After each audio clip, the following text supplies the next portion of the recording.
Lorsque nos cœurs sont pervertis. Lorsque nos cœurs sont pervertis, surtout après des conflits, l'amour du prochain est souvent remis en cause. Et pour Roméo et Valentin, il n'y aura pas de rose, pas de pause, s'ils prêchent la théorie du genre pour des gens du même sexe en vain. Car aimer que son semblable est un fléau sans lendemain pour l'humain. Un jeu de malin où on en vient vite aux mains. Alors, pour tous les rebelles sans cause, sans faire d'humour, d'un côté ou de l'autre du mur, sans demi-mesure, la haine s'est répartie, sans faire de bruit. Il y a ceux qui ouvrent grand leurs yeux, d'autres leur cœur, pendant que d'autres sont bornés et se lancent des fleurs.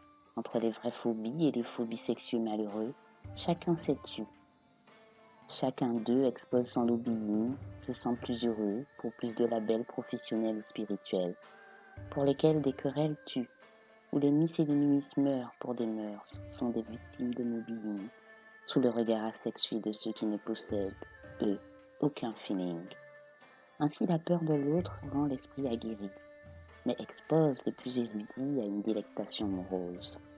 Et c'est pour des relations osées entre mâles mal dosés, même s'ils défient le cours de la vie, que le grand magicien d'Oz, nouvellement élu et alarmé par les petites sirènes de monde perdu, ose proclamer le droit au mariage, comme on proclame l'abolition de l'esclavage.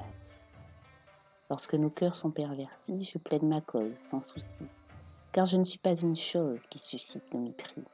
S'il y a un commencement, il y a aussi une fin qui répond à un destin. Et pour qu'aucune porte ne reste close, lorsque des questions existentielles se posent, l'humain doit tout faire pour prendre en main ce destin atteint de névrose, en évitant tous les rapports non tributaires du bien-être de la terre, et faire de l'amour l'une des réponses essentielles qui s'imposent. Ou alors faire tout simplement, si personne ne s'interpose, une pause.